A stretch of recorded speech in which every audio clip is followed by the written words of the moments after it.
Hi, everybody. I think we're live. Welcome back to Kobold Press. Hopefully, you're back from our Kobold chats earlier today. And if you are fresh with us, we really appreciate you coming out to see more Marauders of the Middle Sea. Our Salty Sea adventure happening right here on Kobold Press's channel this summer with a pretty stellar group of folk, if I do say so myself.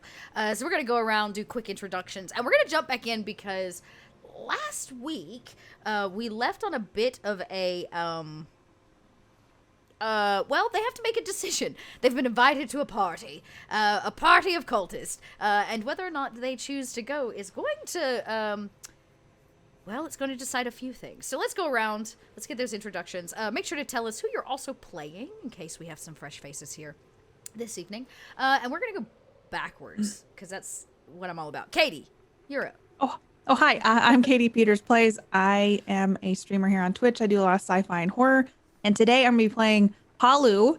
I want to read the whole name because I don't think I read it last time. You Palu did it, Fate. I missed out on that. It's Palu Fate Tempter Nola Katai is her full name. And she's a Goliath barbarian from the north who is now sailing the Middle Sea with a bunch of wonderful companions and may be worshipped by a death cult. You know, just basic life stuff. Basic things. No big deal. No big deal. Tess. Hi, I'm Tess, or Tessica. You guys can't see her. Actually, I'm going to make her pay the cat tax. But this is the actual... Yeah, this is the actual star of anything that I do. Oh my gosh, so cute. Yeah. This is Gingy. She usually makes an appearance on my stream on Saturdays, and sometimes she unplugs things and causes trouble, but she's very sweet. And yeah, I love Borderlands. I stream on the Borderlands channel doing Bordercast things and also play video games on my own stream. And I play Pasha, who is a very easygoing, kind of go with the flow, agreeable, like optimistic death cleric turtle. Yeah. And Tash. Hi, I'm Tashna. I do lots of variety, I guess. So I'm in Vampire the Masquerade on Mondays. I'm doing mini paintings. I've been sanding some down today off stream in prep for my project. That's the first Thursday of the month. I'll be doing some more painting. And I do a lot of survival games. Right now I'm playing Endzone again, because why not? And I will be playing Glitters in Gold today, which is our Tabaxi mercenary who, she's a little bit contrary, doesn't really want to do things unless she is paid her due, really. Yeah. So, as long as it's not gold. Gold's so common. Yeah, so common. Who wants gold? Not in this day and age. Oh, my furry's gold. Why would I want more? Oh, that's great.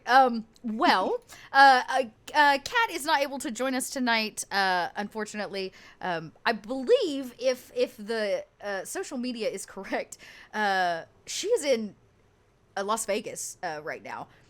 So I would say that we're having a good time, but I'm pretty sure she's having an even better time.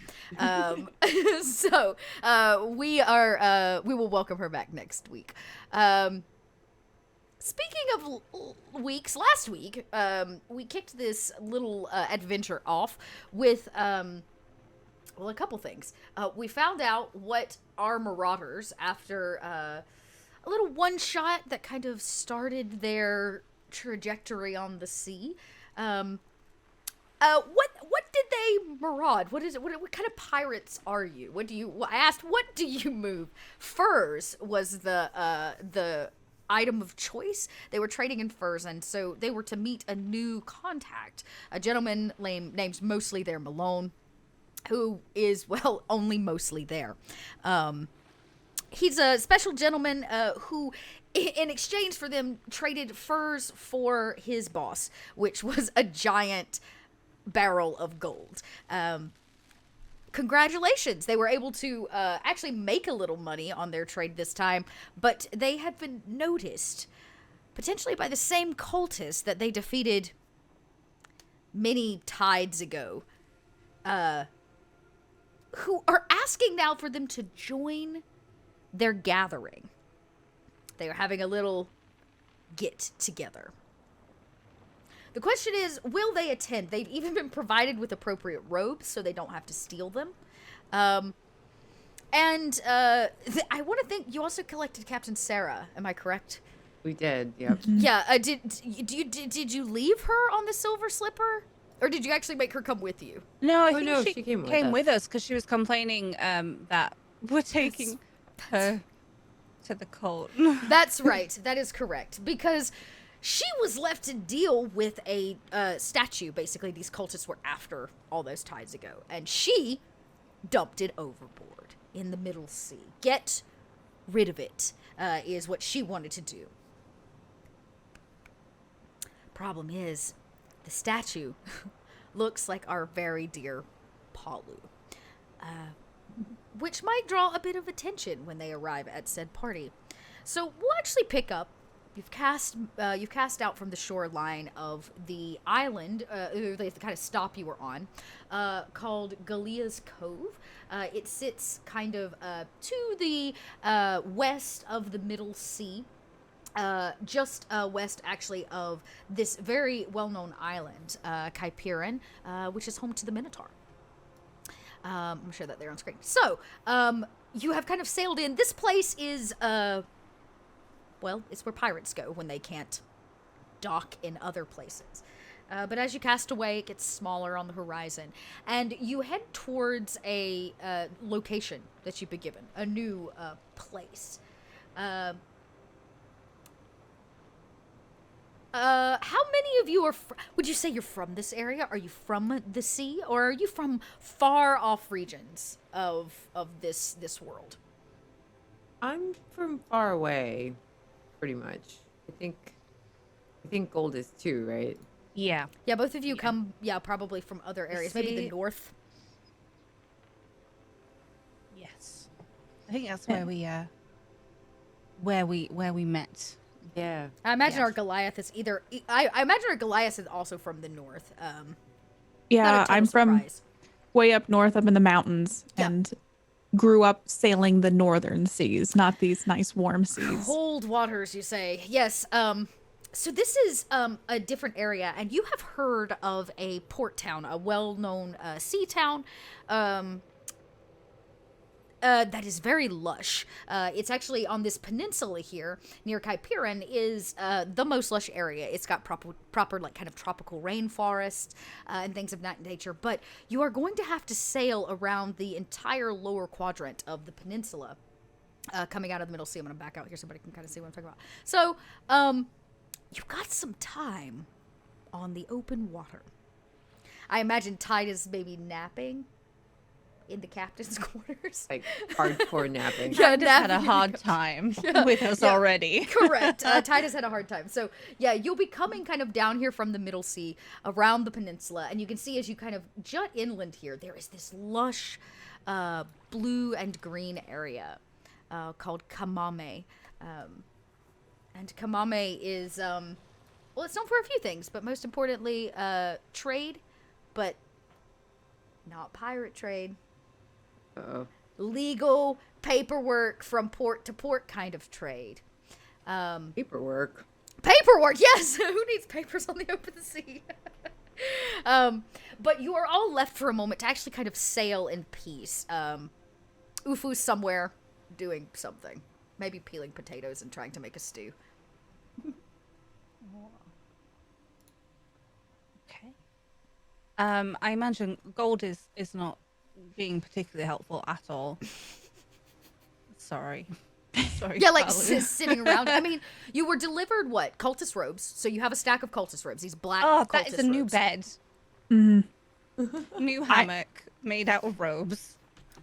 Paulo is just sailing towards this island. Like, I want to go to this party. There's a statue of me that people are worshiping, and I'd probably look to see where Pasha and Gold are. I am not wearing the robe. Yes, I don't think they gave me one that would, fit over my shell. That's just not going to work. You Maybe could take gold? mine. Actually, that's true. I Yours already might took it, fit. so Oh. it's it's my other bed now. Oh, that's a good This use is the for deck a bed, robe. and then I've got the crow's nest bed. That makes sense. Very reasonable. Very reasonable. Maybe Ufu now has a bed.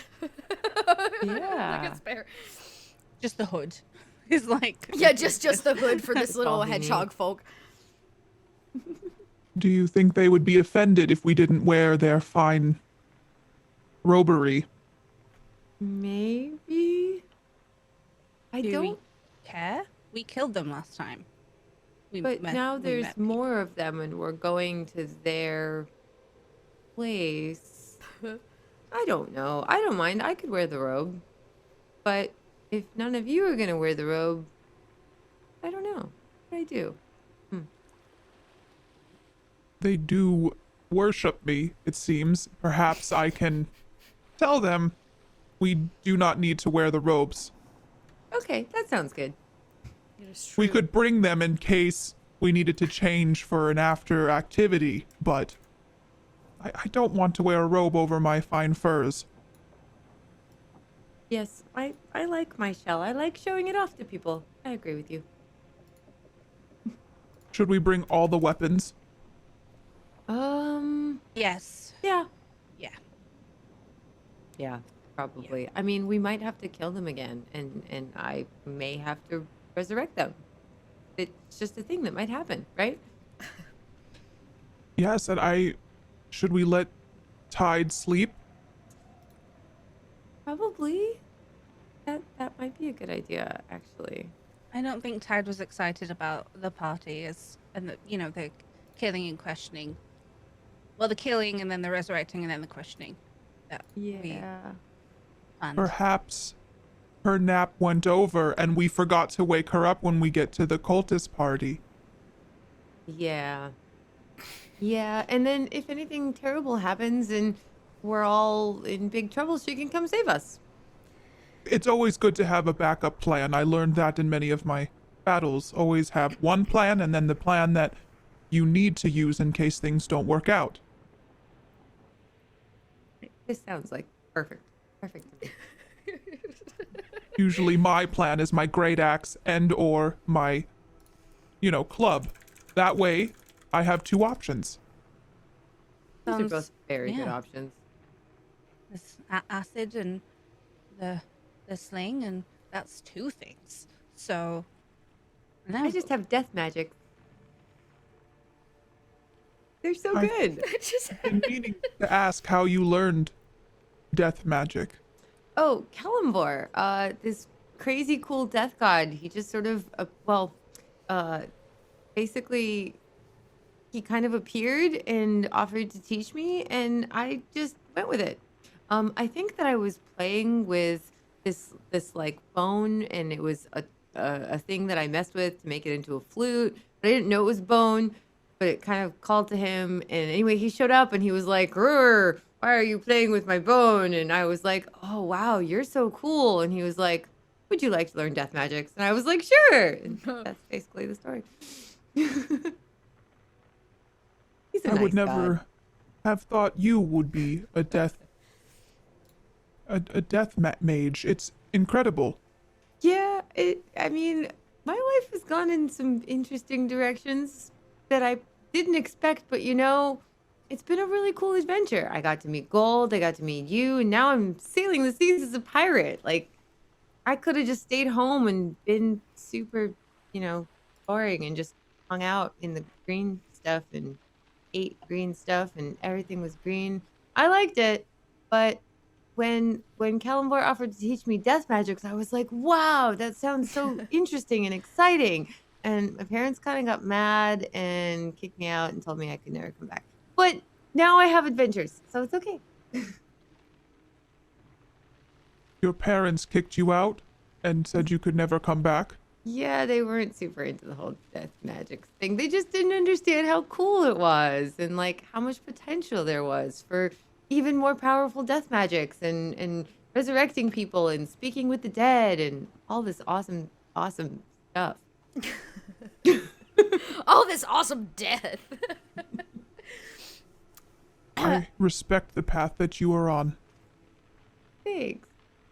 It brought me to you guys, and you guys are great. So, yeah, I'm pretty happy so far.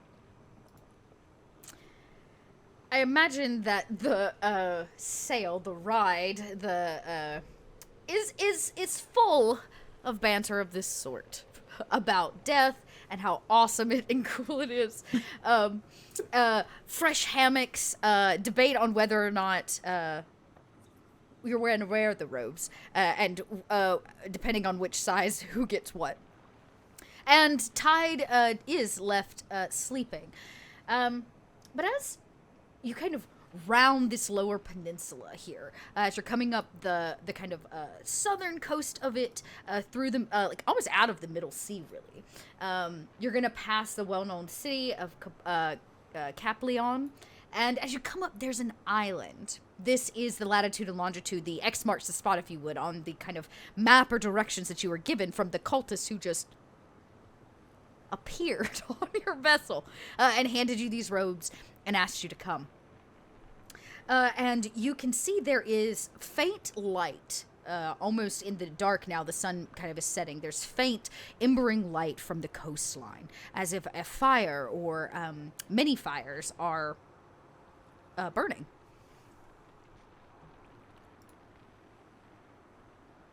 I believe that's where we need to go. I wonder if those fires are on purpose? Probably? Maybe? It is a party. Perhaps they enjoy the finer arts of bonfire. That sounds very reasonable. Not everyone has our supply of furs or shells.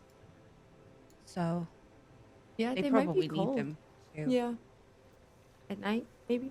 Maybe they're cooking things. I wonder if they're cooking something yummy. They are a death cult. They may be doing sacrifices. Oh, sacrifices! That sounds amazing. Yes. As you pull near the shoreline, you can see that there are many bodies, all in these black robes, on the shore. A few boats have actually pulled in as well, though none as large as yours, and none quite as beautiful either, right? You kind of stole this one, so technically you stole it from them. So really, you're just returning it. Technically, no, it's ours now. You pull in. And as you kind of, I am going to need somebody to roll to do the usual parking of the vessel.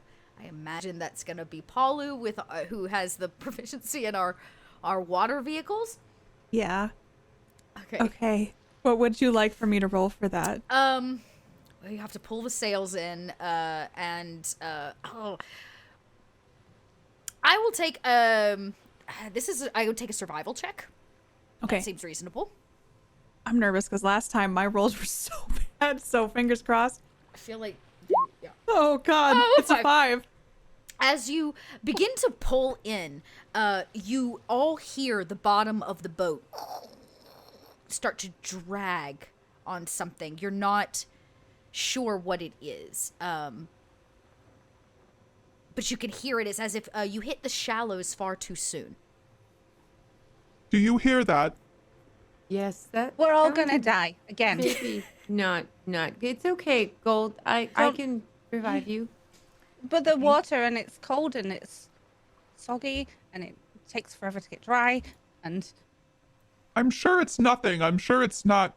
I've parked this many times. This should be fine. Just like dragging on what sounds like rock and debris, possibly. But as you get close to the shoreline, who has the highest perception? Like,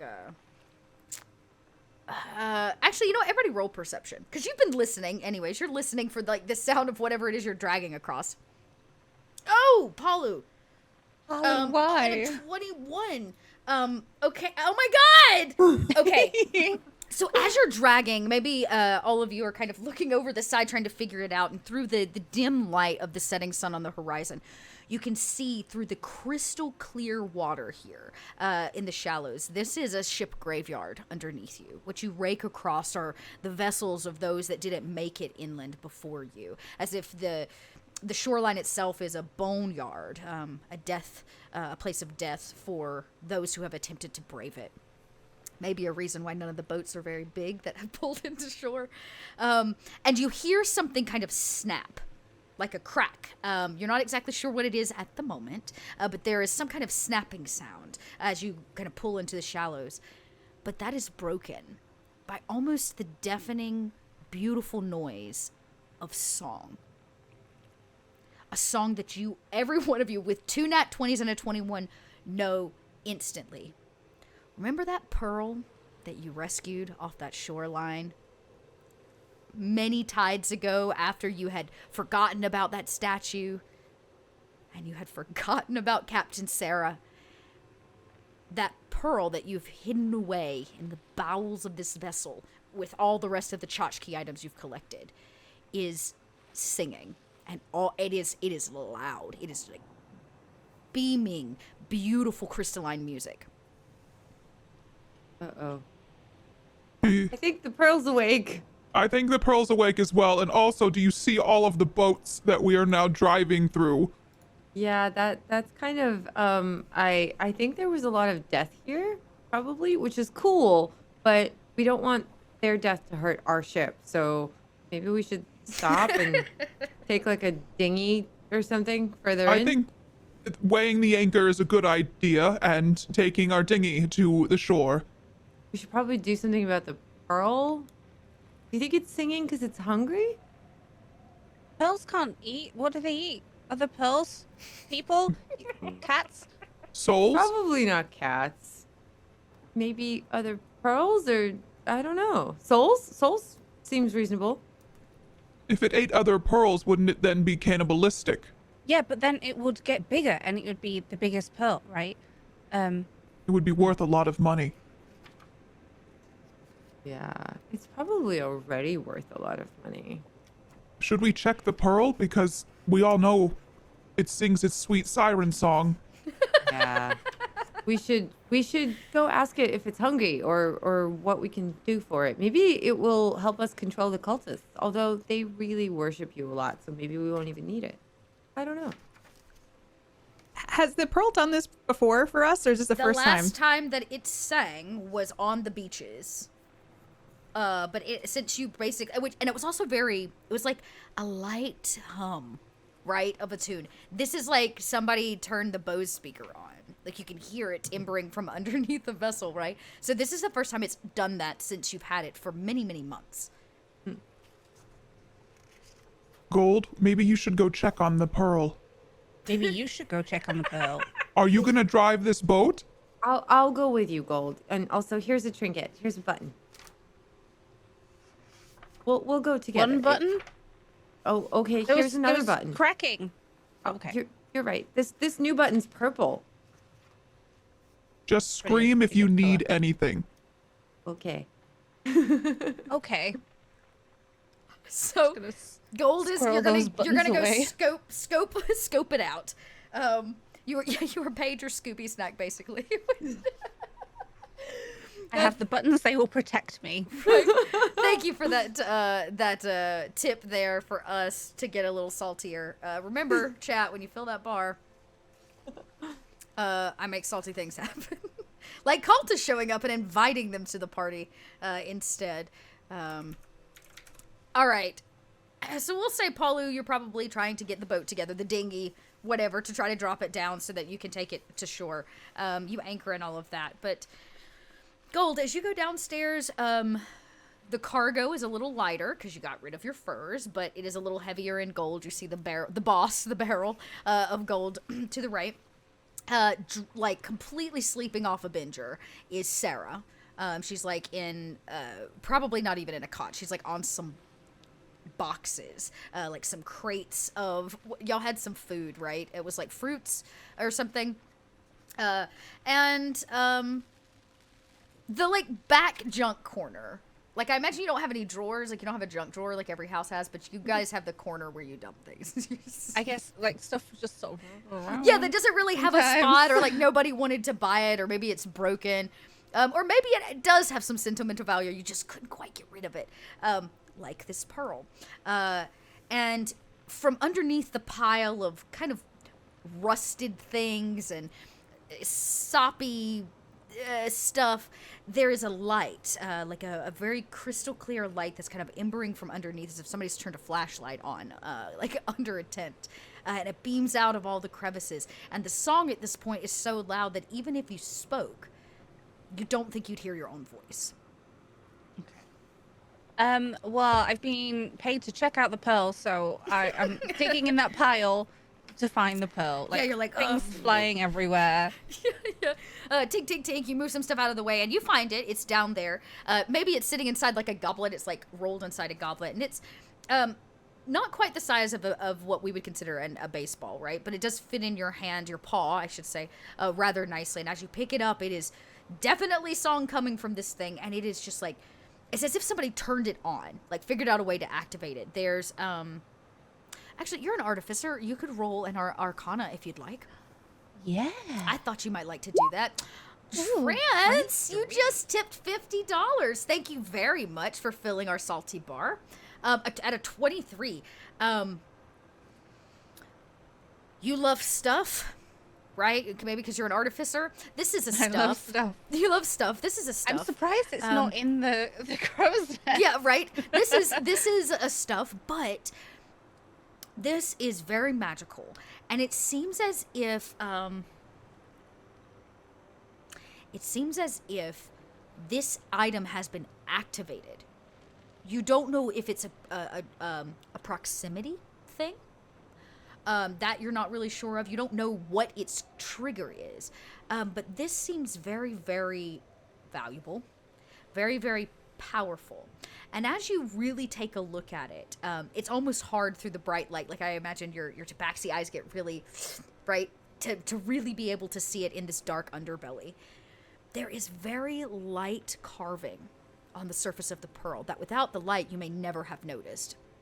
It kind of sheens, and you're not quite able to make out what it is, but it seems like maybe a ritual of some kind, or instructions. You're not entirely sure. Okay. I'm gonna pocket that into one of the little belts, like bags, I guess, that I have. Like, yep, it's fine. Picked it up. It's fine. It's fine. It's fine. And as you're, it's fine. You put this in your pocket. Imagine like she's like licked it to the test and like rattled it a little and. Yes, absolutely. Yes. If you put it in a pouch or something, it doesn't stop the sound at all, and it doesn't stop the light either. No matter how hard you try. But just as you go to move upstairs, you hear a strange cracking sound, a noise from the like wall of the vessel, and you feel the spurt of water upon your face, as if it kind of spits a little. And if you turn to look, you see the boards, like one of them, and the mast of a vessel from underneath has kind of punctured the edge of the ship, and it is now taking on water. Salty water, we'll say. I am running above decks, like, nope. Palu, you broke the ship. Palu, there's a hole in it, and there's water, and you broke the ship. I did not break the ship. There's a hole in it. We have sailed up nicely to the shore area. But there's a hole? There's a hole, and it's salt, and there's the... Is there water coming from the hole? Yep. Oh, yes. Oh, no. I will fix this. And like, you've never seen Paulo kind of panic a little bit, but my eyes are darting around like, okay, I know what to do. And I'm going to run downstairs and take my club and probably whatever storage boxes we have, some extra wood we have lying around, and start trying to like hammer this wood in on top of this crack that I have put in the ship. I love this Broke the idea ship. so Hit the mast. I'll get my great club out to do this. oh wow. Okay. I'm just gonna have you make a basic athletics check. So let's start there. Like, can you actually like bang the mast out of this hole? Okay, I'm scared to roll anything now. 26. Hey, okay. Hey. Yeah, you come down, you see it. This is the very top of another ship's mast. It's clearly like broken off. It doesn't have a crow's nest anymore. Just barnacles and green algae. And it kind of protrudes through. It's broken a few boards, and you managed to whack it very well with your club, knocking, almost basically breaking the mast again, so it kind of comes free. Now I'm going to have you make a strength check to actually bend the boards back, because that's kind of what you're going to have to do. And then I want you to tell me how you plan to secure this. Okay. So, Palu has sailed many seas and has probably encountered things like this and is very protective of the boats that she captains. So, in the storage boxes, there's probably nails that hold together the boxes, right? Yeah. So I've probably not been a stranger to ripping apart the storage boxes, which all the goodies would then spill onto the floor. But I'm going to take the boards and try to hold them up and use the nails that hold the boxes together to hold the crack in place. Yeah. You're going to basically makeshift and try to seal it. Okay. So yeah, you can see where the boards, they're kind of like cracked, and there are pieces that are like bent back that aren't broken off yet, where it kind of protruded through. You might try to push them back. They crack off in your hand, of course, making the hole larger, but really it was already that big. You're just getting rid of the excess, and it's pouring in on you. So I'm going to need you to make a strength check against the water that is pouring in at your feet and pooling. Okay. As I'm pushing on this and hopefully gonna fix it, I'm just gonna say, Not on my ship. You are no foe to me. and hopefully I got 13. Okay. Okay. Yeah, you're like, I mean, the water is rushing in, and you put the first board and you like repurpose the nails, and you get the first one, you get the second one, the water is still rushing in. But as you say that, above the like ringing of this pearl, above the rushing in of water, which is like filling your ears, and maybe you're even trying to do the hand thing where you're like trying to stop it and grab more boards, you hear a voice, the sound of something big and massive. Sarah still sleeps, has not budged, but you hear that God say, "This is not your sea." And maybe it's just the water in your ears. That would perk me up though, because I'm like, new foe, I will fight you. Who's to say that the sea isn't mine? And my whole reason I left home was that I came for new adventures. I got bored with the fights I had completed. True. Why don't you roll a perception? Because basically you just told the water that, you just told the sea, like, I got you. You mine. The gods of the seas don't particularly feel that way. Okay, I'm gonna roll perception. You got this? Okay, a 20. 20. Yeah. You are for sure that you're sitting in a vast amount of debris and old ships and boneyards and blah blah blah, and you're nailing that last one in, and it's still seeping right a little bit, and you're gonna need to add some kind of cloth or fabric, and then you're gonna need to like tar over it. You know this is gonna take time. You are proficient with water vehicles. This isn't the first time you've seen a hole, but this is the first time you've seen this. And as you put the last one, a dark shadow, massive in size, as if maybe a whale of the north, something that you would not plan to see here in the warmer seas of the Middle Sea, passes by. One head and two heads, a long neck and a body, and it shadows as you nail that last one in, blocking the hole, so that now only water like out of small places. In probably a very I've done this a million times before, like fixing it, but my eyes fixate on this shadow that I see moving. and I want to know more about it. You can roll a history check. Okay. Might not be a 7. 7. There are all kinds of creatures of the sea. If nature might be better, you could try to roll a nature check, but really, It's worse. yeah, you're like, I don't know. It's big enough. It should be like something like a massive whale, or some kind of sea shark. But this is bigger than that. It's like a leviathan or some kind of mystical creature that is only told in stories, right? To keep the kids from swimming in the cold waters and drowning. Like, these things don't really exist. You've sailed the Middle Sea for the last few months. I've not seen anything like this. So I heard the sea tell me, or I heard something that maybe it said this is like not your domain. Yep. And then I see a thing that is a large creature I could fight. So you think. I would be working on this and then whisper through to the ocean. Yeah. Who's there?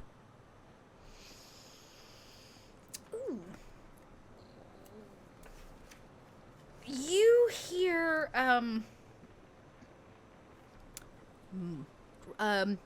question is, would they speak back to you? You know what? You say, who's there? And you again see that shadow past the tiny cracks in the water where the last bit of light is like shining through. But the camera cuts upstairs to Gold and Pasha, who have been standing waiting on Palu to like save the day. And you hear the crack of the mast, and the footsteps and the cracking of boards and the replacing of things. You can hear the activity downstairs. I feel like I've climbed on top of Pasha's shell, so I'm not climbing the mast because what if the mast breaks? It spikes into another ship. But Pasha can swim probably, so I'm gonna live. Yeah, so you're like hanging on. You can even see like over the side if you look where the mast was, and like once it's broke free, it kind of lets go, and the boat shifts a little bit, knowing that water is kind of actively pouring in downstairs. But the two of you see a shadow as well.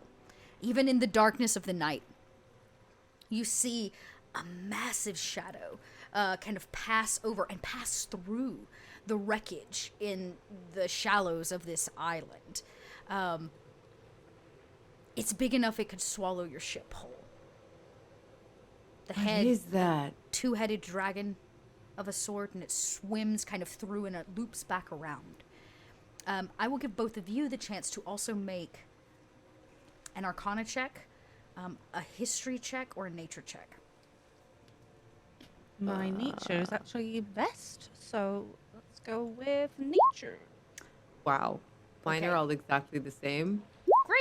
Great. Okay. At a 27 Nature, it's not unheard of for dragons to have two heads, but first off, you don't see a dragon. Like, you don't see anything like with physical form. It's like a shadow. But there is nothing here large enough to be casting that kind of shadow, and especially not at the rate at which it moves. Two-headed dragons are not unheard of, but this is not the part of Midgard where the dragons reside. That would be on a totally different kind of area, if that makes sense. Like, dragons reside in and around the Ruby Sea, and the Dragonlands.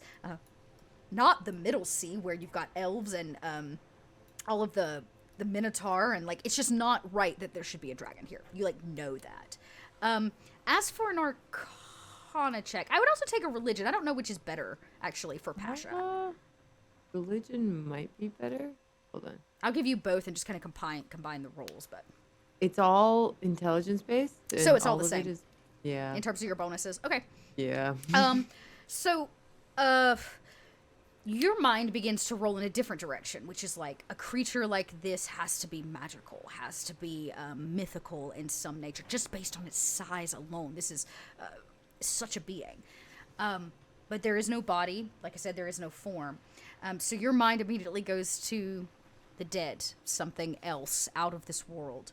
And you kind of are able to make a list in your head of dragons, of sea creatures. Here, there, the Kraken, the well-knowns, but you end up thinking about gods. There's a deep connection as a cleric, even if it is of the undead. And there is one particular god that you know of, kind of a minor god in the grand scheme of things, but she is the Farer of Souls. She is said to, her symbol is a boat, and she ferries the souls from one side to another as they pass over. But it's not her, it's her best friend. It is said that she holds counsel or friendship with a different god. One that in these parts is kind of rather blasphemous. The Lord of the Ocean, he calls himself. His symbol is a trident, but a two-headed dragon nonetheless. Yeah. This would be his sea, because the original god of the oceans here in Midgard has long since been gone, passed, disappeared. Some say that he still draws at the bottom of the ocean, but here in Midgard, no longer does he rule. It is a god called Seggotin, Seggotan, Seggotan. He is the counter of the stars, and he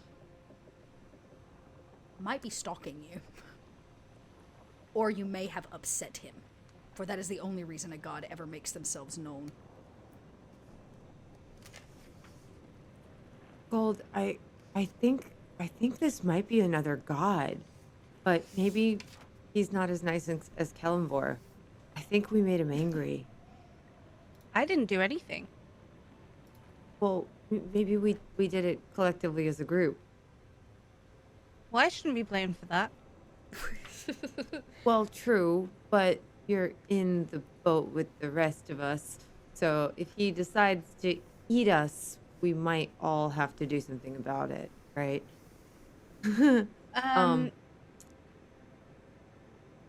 Sorry? Your voice rings out Shouting like, at the "Sorry." water. Yeah, sorry over the water as the kind of black shadow moves through all of this debris. And the camera will follow it down through a little crevice that's still spurting just a little bit of water to Palu, who speaks to this god, unknowingly nonetheless. Should we go check on Palu? Palu, stop making the dragon god angry. Yeah, there's a dragon god outside. I think we made it mad. I'm not sure what we did though. I didn't do anything. You made it mad. Do I know that I'm the one that made it mad? You can roll an insight check to see if it's your fault. I would love to see if a 3. You did not do this. You were just down here patching the ship. Okay. What did you do? We didn't do anything. We've just been standing here. Wait, what about the pearl? Did the pearl make it? What happened with the pearl, Gold? I just licked it. It's fine. You From Gold's pocket, it is just like sound and noise, and it's like light, and it's just like so much energy. maybe you should take it out of your pocket and see what it wants. Yes. Trying to like, balance on Ash's shell and take this pearl out with one hand, like holding on. What do you want? No, it didn't work. Put it back now. Yeah, it didn't work. The creature almost, like, as it comes out, light shines out from it. And you hear this kind of roar from underneath the water. Muted, of course, but this kind of angry calling. And the shadow disappears with the bringing of this light. And you can now see, almost like, as you hold it up, a little bit of a lighthouse, that there are small vessels coming in from the shore to meet your ship. Pasha, you broke the pearl? I don't know. How? No, I think it made the god go away. Maybe the pearl has power that makes the god go away. Oh yeah, I mean it is magical and it's got all this rune stuff on it, but There's runes on it? Oh, interesting. Maybe, wait, could it belong to the god? But if it makes him go away, I don't know. What are all these little boats? You would hear Palu like stamping up the stairs after I've repaired the side with my great axe out. I will fight this god. It's the god of the ocean. It could just swallow us whole, Paolo. I would like to challenge that. Are you sure? can you do that when we're not on the ocean? Yeah, that Well, me not on the ocean. Maybe when we're on the beach, there are boats coming. Also, the pearl might be a weapon against it, or it might belong to the god. We're not sure. Or a Oh. really good paperweight. That wouldn't be a good fight if a pearl can easily scare it away. Why is that thing so loud? You were able to make it quiet before, right? It kind of did that on its own. I think it's louder now than it's ever been. It's also really bright. Can you not hold that like right in my face, please? I will try something. Oh. Okay. Pearl, shh, be quiet. Is it And I'll stare at it like, does it do anything? It does not do anything. It does not do anything. Though the cultists in these rowboats are much closer. That pearl drew in travelers before. Maybe it's drawing in these cultists now. We're gonna have friends on the boat soon. We killed them before, so we're not entirely sure they're friends. But okay, maybe we'll make friends. They do worship you, right? Yes, they worship me now, so essentially, I think they're friends. Okay. Great. Well, I'm just gonna put the pearl back in the pocket 'cause it's loud. Yes, you tuck it back in your pocket. And the cultists, as they kind of arrive at the base of the boat, all misty step on board. Not something you haven't seen them do before. And about 8 of them now stand, kneel at Palu's feet, all of your feet, really. One of them is clearly maybe their leader, who wears like a different chain around his neck. In fact, it is a trident. And he looks up and he says to all of you, he's human. No, I'm so sorry. Yes, he's human. He says to all of you, the song of the pearl, you have brought our greatest party favor. Oh, of course. He puts his hand out. Gold's holding on to it. We'll bring it with us. Don't worry. Persuasion? Unless you're deceiving him and you don't plan to bring it with you, then I need a deception. I think we're gonna hold on to it. Okay, okay. because And you're gonna bring yeah. it to shore with you. Okay, so then just Yeah. roll a persuasion. I Because he think we need to seems... hold on to it. His hand kind of shakes in excitement as he reaches for it. Okay. He looks actually to Paulu. Like accepting absolutely what you say and trusting that you're gonna bring it to shore, but he does look to Paulu for final answer. This pearl belongs to us for the time being.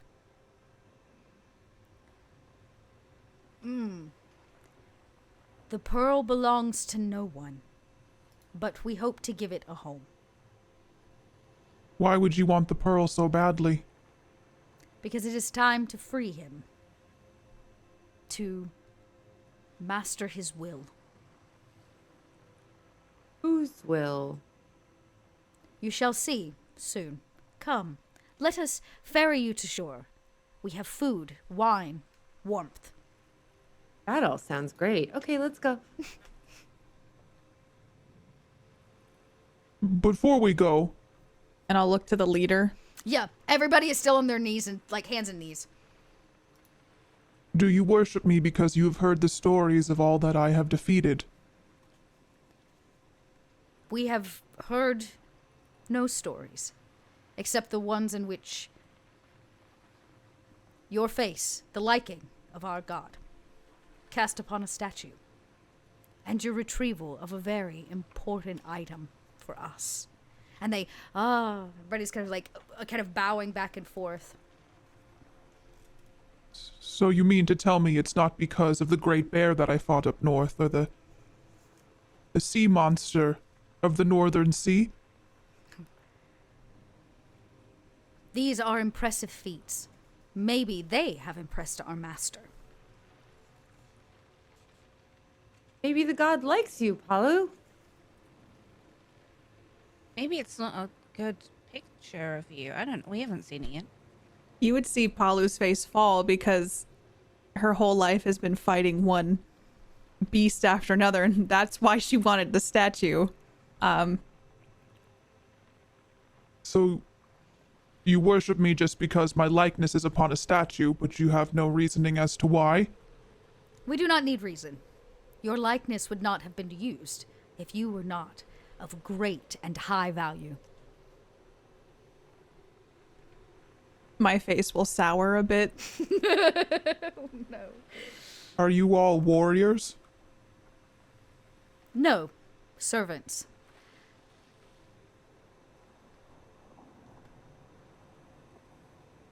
I would reach into my bag of knives and sadly start handing knives to each of the... Many of them do not brave to even touch an item you have touched. Some of them reach out in great gratefulness without making eye contact as they draw it in. He says, "You are more kind than we expected." I will teach you how to use these once we are ashore. Yes, after you give us the food and the wine, right? Of course. He says, after we own the will of Sigotin, we will not need your knives anymore. You will need the knives for fighting. Yes, for fighting his enemies. There's like a look of bewilderment, just like it's not what I expected. Right. And I look back at Pasha and Gold. I guess we can go ashore now. Yes, there's food and there's wine. We definitely have to go ashore. But I'm not really sure about this whole Will of Sigotin thing. He seemed really angry with us, and they might decide that we're enemies if they gain control of his will or access to his will, or I'm not really sure what they're doing, I'll be honest. Plus, I want it.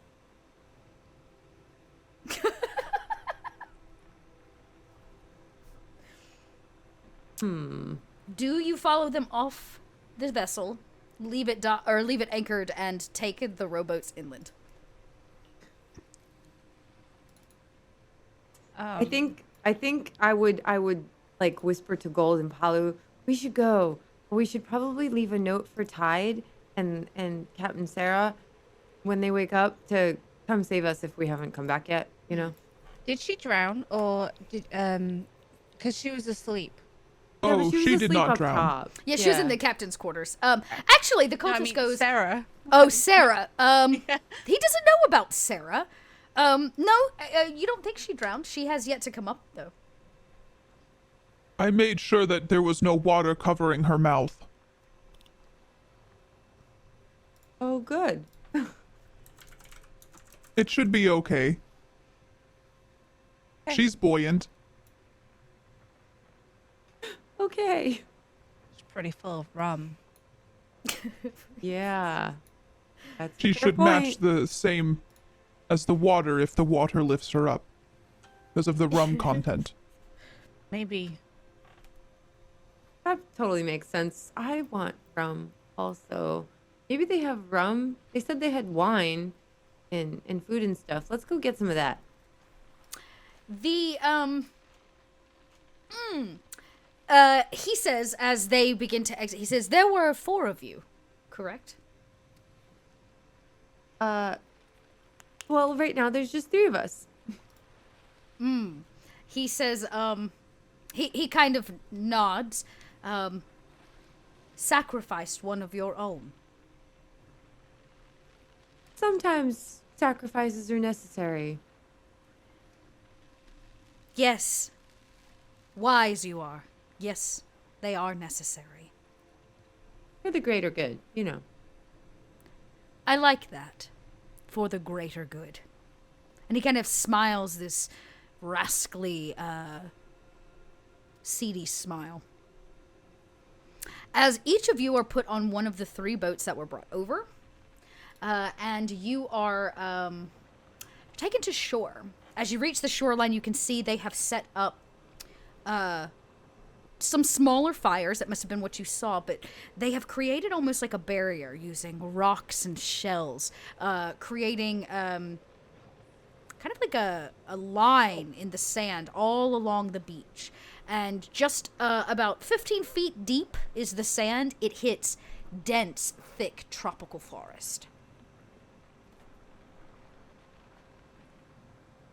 Unless you stop him, he will, like, motion you on to come with him. It's very pretty here. I wonder where the wine is. I wonder what these rocks are. I'm just like digging From what you around can the base to like find Oh, loose rocks. yeah, loose rocks. Thank you for those gift subs very much. We really, really appreciate that. Welcome to, the Warrens, y'all. You get a bunch of little kobolds you can put in chat now. As you begin picking up rocks, you notice they're very specifically placed. This was very super duper purposeful. Can I tell that? I'm gonna have you see something. The question is, does Gold know what it is? You can roll a medicine or an insight check. Medicine, actually, because I Okay. do have a little bit of something. I got 16. Okay, not too bad. Anybody that has any basic medicine would be able to see and know what dried blood is. And as you pick up a rock, you can see that there's a dense spot where, based on the way it's splattered, content warning, somebody's head was bashed in. And you put it back and you pick up the next one, and this one too has and you pick up the next one.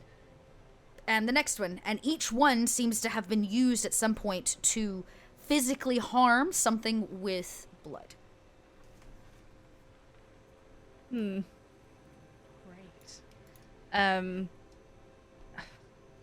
Is there any sort of rhyme or reason to the way they're laid out? Like, is it sort of ritual, or is it? It feels very ritualistic to you because it's kind of like they're placed order and order and order and order, and they go between these fire pits. They've kind of dug deep into the sand, like away from the water line or the shore.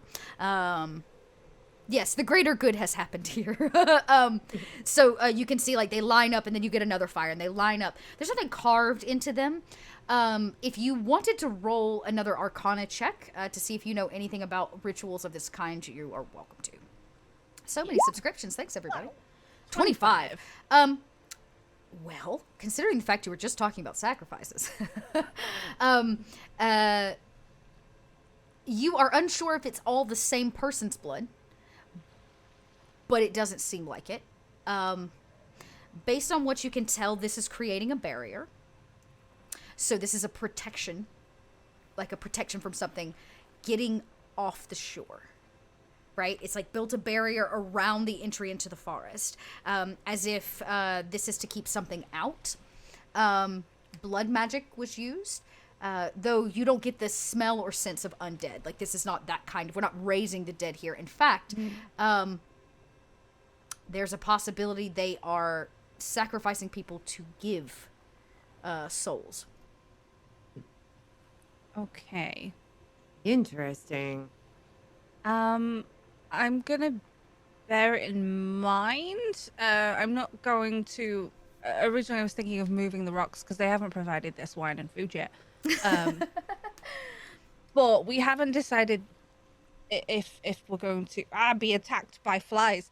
If we are going to be enemies with them, and everyone's playing nice, so we'll play nice. And so far. Yeah. Okay. Yeah, you play nice, but you're absolutely assured of the fact that every one of these stones was used to bludgeon another creature. So if anyone picks up a rock, Yeah, if any of you pick one up, like if you see what Gold is doing, because I imagine you pick the first one up and then you're gonna need to you have to kind of double check it, and as you do, everyone is kind of the same, even though each rock is a little different. Yeah. But as you cross the threshold, this through the line of stones, they do lead you into the forest. You can tell they have a relatively well-beaten path, and anybody with really good eyesight in the dark, so if anybody that has dark vision, you would see that they drug something heavy through here.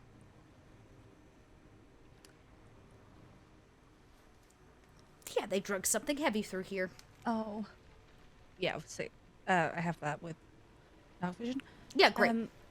So, are we friends with them, or should I mess with their rock god?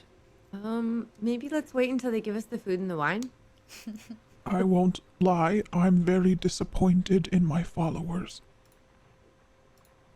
Why? They are not fighters, and they have not heard the stories of my greatness. You could tell them the stories of your greatness. Yeah, and teach them to fight. I didn't... They worship me based on a statue that has no meaning. But you have a statue. I know, but it's not how I envisioned my statue. You could buy a statue. No, it needs to be made by the people who have heard of the stories, what I've done. Well, maybe they'll do something and then you'll have to do something and there'll be stories told about that. Like, maybe they'll give us food and wine and they'll just keep worshiping us, but maybe you'll have to fight them all and then we'll tell the story. Even if you die, I could resurrect you. She's I'm glad that you were able to do that, but I am convinced I will never die. I am disappointed in what I've always wanted.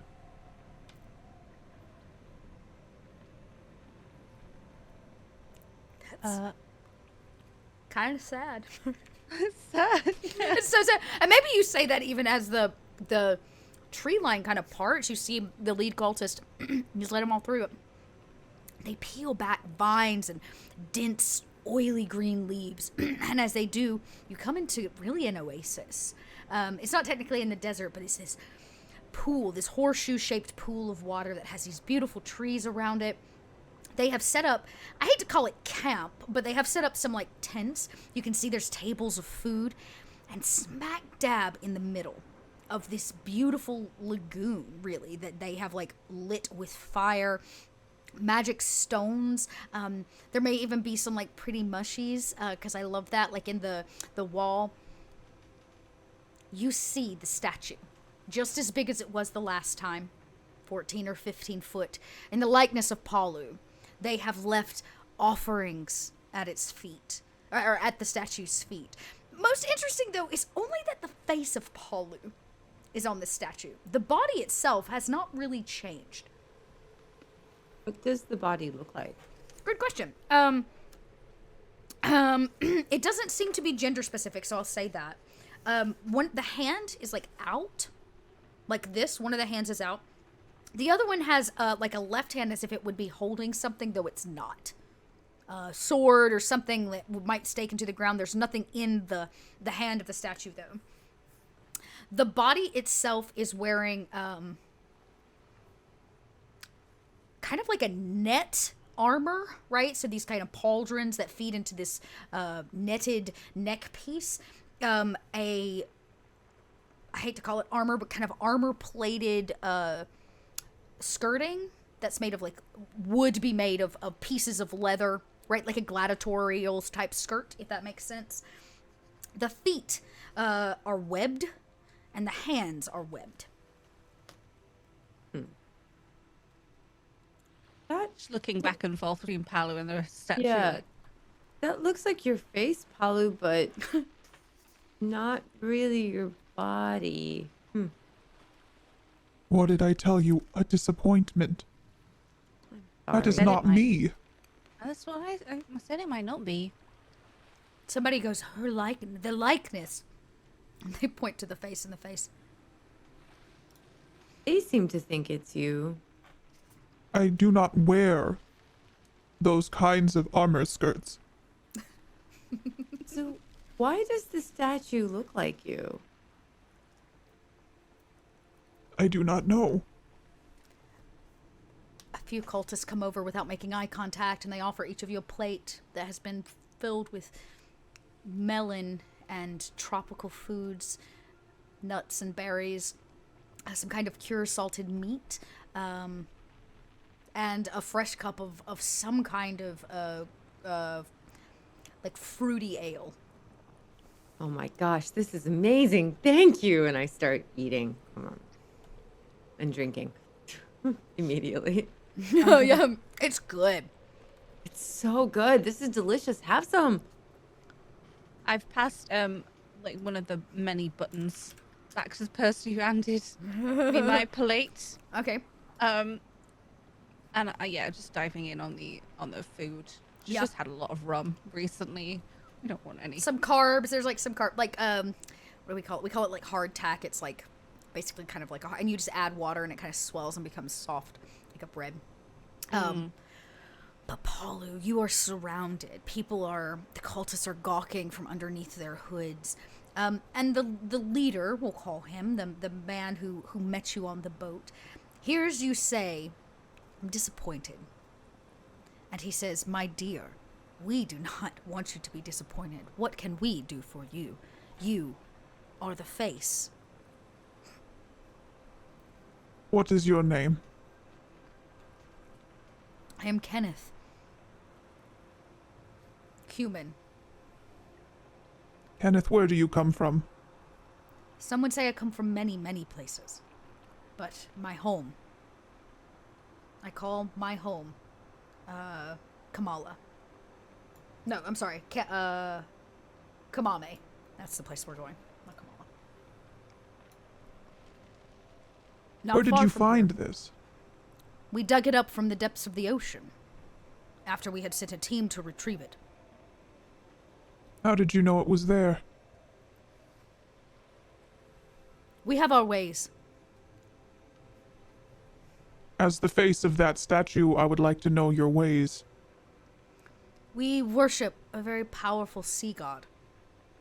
I assume that you know him. Or at least What does he of look him. like? He gestures to the statue. So I look to the statue, so he said the sea god is the statue. He says this was of the liking of him. It takes many forms, the statue. But, for whatever reason, the statue chose you for our ritual. Is this a ritual with rocks and sacrifices? Yeah, what's the ritual? What does the ritual do? Do not worry. It will be the highlight of tonight's party. Now that we have gonna get your Paulu, and he kind of, again, bows, not sure what to call you other than by your first name, but that seems almost wrong. He says, all we need is Paulu and the pearl. What do you plan to do with them? We plan to unleash the will of our god. What exactly does that involve? Tell us more. We want details. We do not know. It is our job to assure that he rises. The seas belong to him now. With that, I feel a little uneasy with Kenneth, and I can't imagine why. I'm still feel like- eating, and I'm Yeah. just kind of like listening. yeah. Say that's I'm- why. Blah, blah. I'm just holding the plate still, and I'm gonna clutch my great axe a little bit more, and just from things that I've learned in my travels, this feels an awful lot like a sacrifice is coming. Can I do some sort of roll to get a vibe from Kenneth to see, if this guy's he seems sketchy. Yeah, they are. Of course it does. Y'all showed up to a cult party. Yeah, you can roll an insight. Oh god, my insight's bad. 6. Oh god. Okay, a 6. I am not going to deny you that he's sketchy. And if you're getting that bad feeling in your gut, and not like I had some bad rum kind of feeling, like your instincts, your natural instincts of being a barbarian are teetering, they're bubbling, and you know something is not right. What it is, you can't quite put your finger on. The thing is that any sacrifice you've ever seen, there's always like knives or like a altar, but it doesn't seem like there's any of that here. Just this statue surrounded by 2 tents with food and some wine, about 20 cultists or so, in this kind of like horseshoe-shaped lagoon. And the statue, they've like drug across a lagoon to a small, I guess you could call it a sandbar, but it's like a small piece of earth that kind of protrudes from the centralized point. They've put it in the middle. So there's no like tall cliffs I can be pushed off of, nothing like that. I mean, there actually are some cliffs like on the back side of this lagoon. I'm gonna show y'all. But it doesn't look like there's nothing up there, right? Like it's totally dark. They're rather high. They're probably 30 or 40 feet up. It doesn't seem like that is where they're leading you. Like this seems to be the party, as they said. I'm gonna take y'all to this. Right. So you kind of get the idea that there's like up and in the center of this is this statue, and there are like small tents and some stuff around, right? I just see a black square. Oh Yeah, no! Oh, because I haven't revealed it to you. Just kidding. Oh. Just kidding, because there's the GM layer on. Let me turn that off. I'm gonna turn the grid off because nobody cares about that at the moment. I do not. Nope. Grid. Secrets. Did it show you? Nope. Very strange. That's okay. Sorry. That's okay. No, I'm glad. Show to others. Hide. Reset fog. Reset it, and then take it away. Okay. So you kind of see that none of the usual signs of like death, especially with the death cultist on your hands, none of your death cultist rituals would be happening right now. Like in this place, there's no way. I would lock eyes with Passion Gold, and in my best way try to give a look of there's something not right here. Did I get any inkling of what's going on? I could also roll insight. Yes, absolutely. Gold just knows because there was the sacrifice rocks. She's like, yeah. This is not. You know, this is not death cult stuff. You are assured of that matter. I got an 18 in my You got insight. an 18 in insight. So should I roll again? But because I got a 6 well, I guess they're trying to infer what I'm saying. What you're Or saying, yeah. Yeah, at an 18, you see the look in Paulu's eye. That's like something's wrong. Gold, you knew something was wrong the moment you started picking up rocks and there was blood on the underside of them. Again, no signs of your normal blood culty, death culty type stuff. But at an 18, something's going to happen, and everything seems reliant on this pearl and Paulu.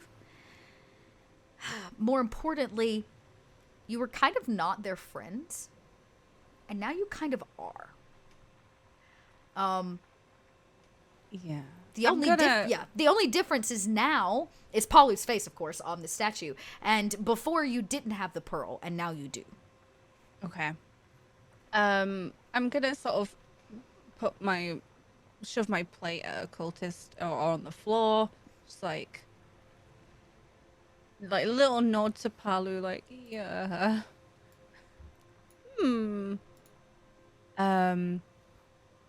And I'm almost like ready, but I'm obviously I'm the one that's carrying the pearl right now, so I'm like, I'm just gonna be prepared to like if I feel it. Can I look at Kenneth? Yeah. Because I see that Gold has kind of got what I'm throwing down, and look at Kenneth. I do not think we're going to be staying long. But why not? Our evening is young. I'm not much of a partier these days. Well, the good news is we will do all of the partying. Plus, the music hasn't even begun. I'm not such a fan of music anymore. Unless the songs are about me. Well, the songs are about Sigotin. Do I know who that is? When he says that, unless you have general knowledge of sea gods of Midgard, maybe not. Okay. Yeah, I don't. Yeah, that's then. If that's you, you would be like, who the hell is that? But I wait, because I know that, right? You do, yeah, because earlier you rolled that check and you were like, wait a second, it could be. You kind of made the laundry list, and now you recognize that they are, in fact, followers of Sigotin. I think I would hear that and be like, oh, and I'd put down my wine also and my food. I'd probably finish it, or my whatever drink, ale. I'd be like, okay, and then I'd kind of like walk over to Palu and just kind of like, Palu, I think they worship that big crazy dragon thing that was in the water that was mad at us. This Yeah. might be bad. This is not what I thought it would be. Maybe we should leave. I don't think we should give them the pearl. No. I mean, we could try talking to the god and making friends with it. I mean, that worked with Kellenvor, right? He was kind of not so happy with me when I was playing with his bone flute thing. But I don't know. Kenneth does not seem like we can trust him. Why don't we just grab some food and wander off down to the beach and just tell them we're going for a walk? Perhaps that will work. Kenneth! You can see Kenneth is now going around and he's putting some kind of plant on the tongue of every one of the cultists. Kenneth, we're going to go on a walk and explore this glorious island that you call home. He turns a little too quickly.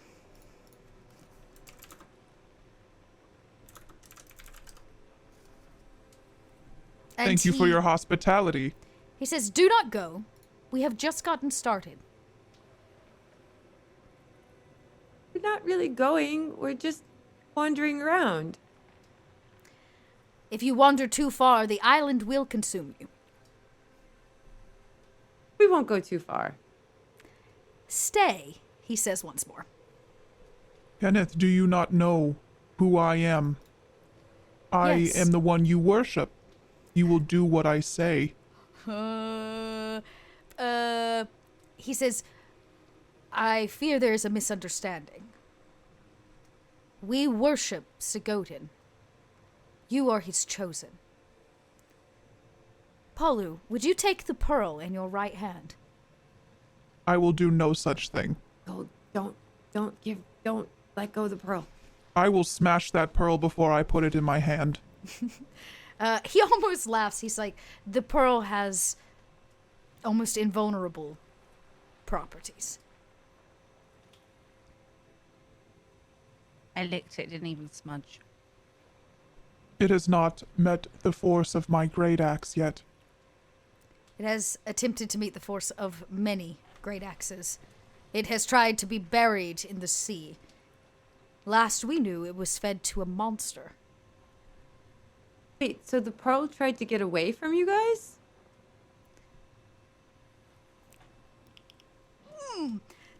He says, no. The pearl is being sought by us.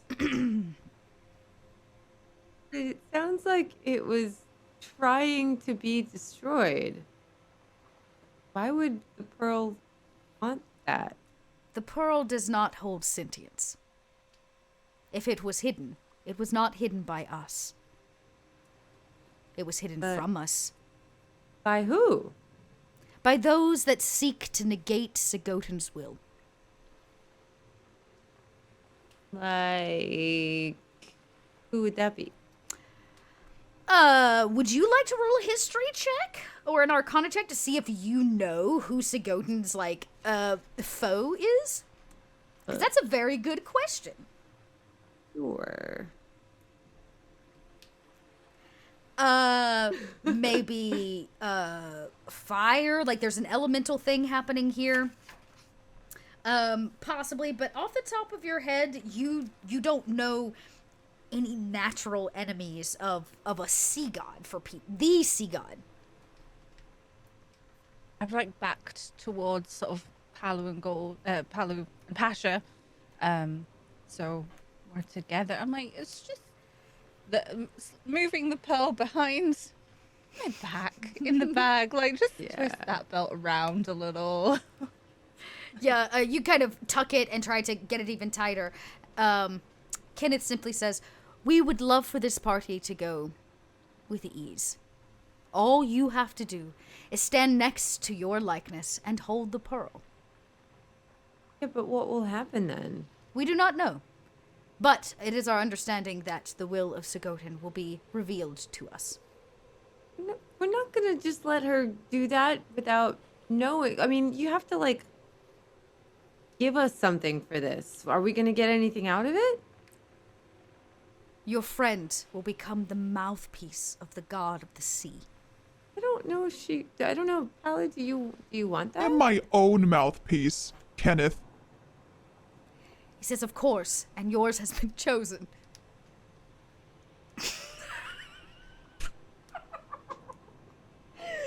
Your mouthpiece is chosen. I'm so glad you said it. I wanted to. Oh. Kenneth, would you stand here with the pearl in your hand if your face was on that statue? I dreamed every day of my face being on that statue. But for whatever reason, our god chose you. Maybe your god chose her because she knows what she's doing. She's really good at doing her stuff. So maybe you should listen to her. It takes a strong-willed creature.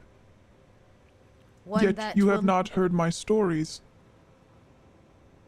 We do not need to, for our god clearly has. You are to be the one that will speak his will educate us and bring us into the know.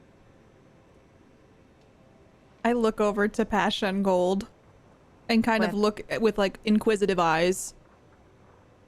This is a bad idea. Yeah. I think so too. Maybe we should go back to the ship. I look Yeah. over to Kenneth. I do not think he will let us go easily. Well, you wanted to fight, right? Just stab him. Well, I would probably try to decapitate him. Go for it. We'll help you. Well, hey. Kenneth, whoa. we're leaving. We cannot let you do this, he says. We are so close to the truth, to the interpretation of our God's will. Please Would it be unleash its ancient knowledge. Would I be able to take my great club and smash the face off of the sculpture? Oh my god, you totally can. Roll, this would be a strength check, or just a basic attack roll. I'll even give you the attack roll so you get your bonuses.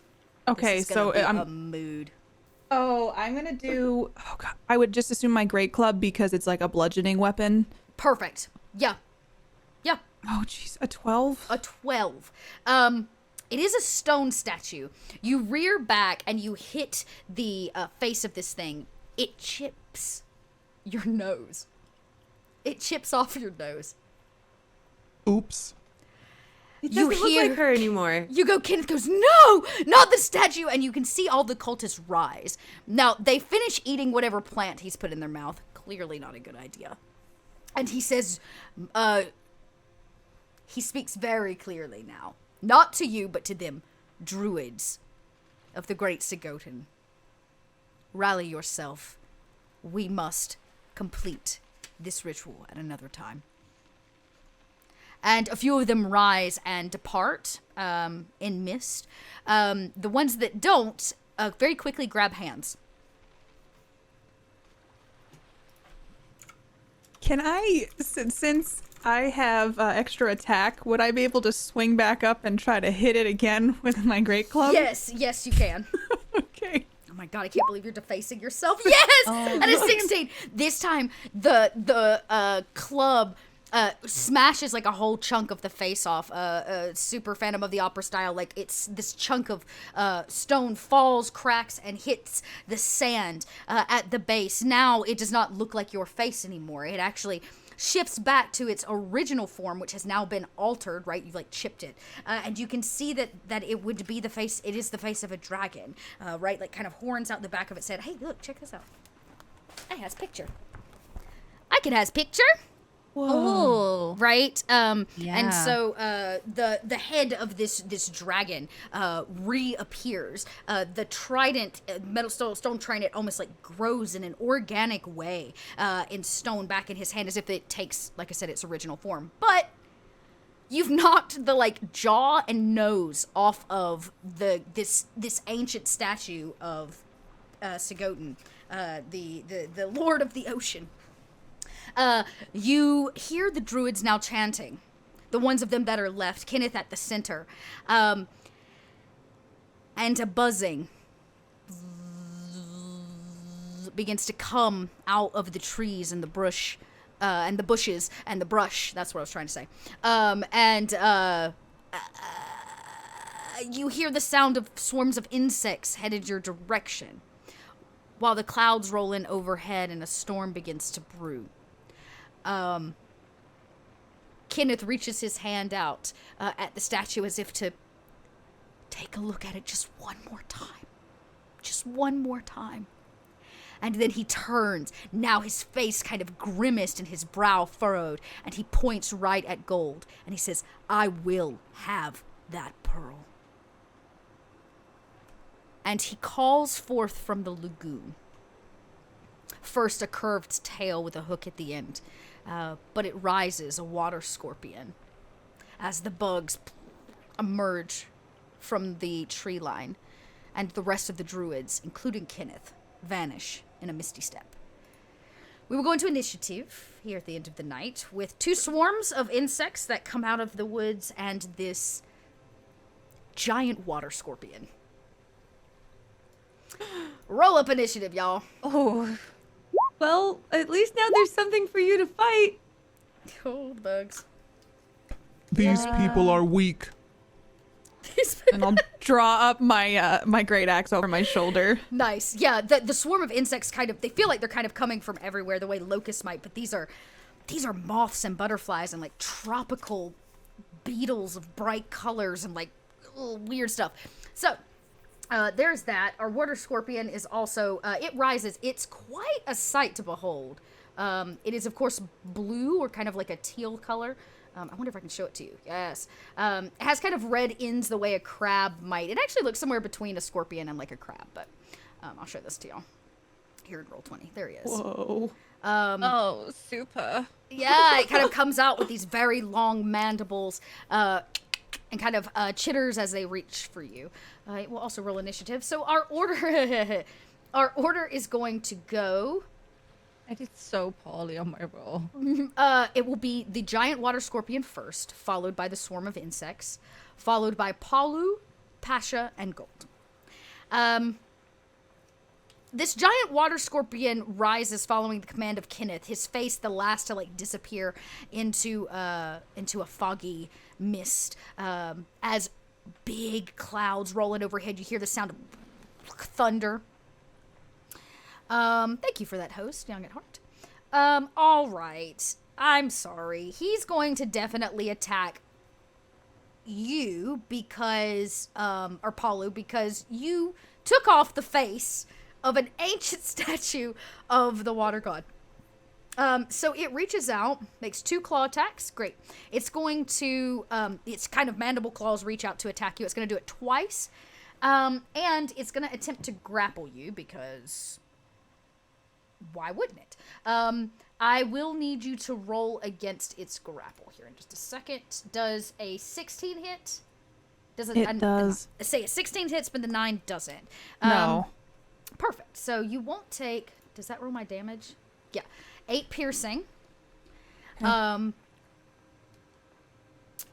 If the target is grappled, escape. If it's a medium or smaller creature, you're actually huge. I don't think it can grapple you. You're actually roughly its size. Okay. Because you're considered a large beast. You're a large creature and it's a large creature. So it attempts to grapple you and it's more actually your size. Had it been the other two, probably would have grappled you. Yeah,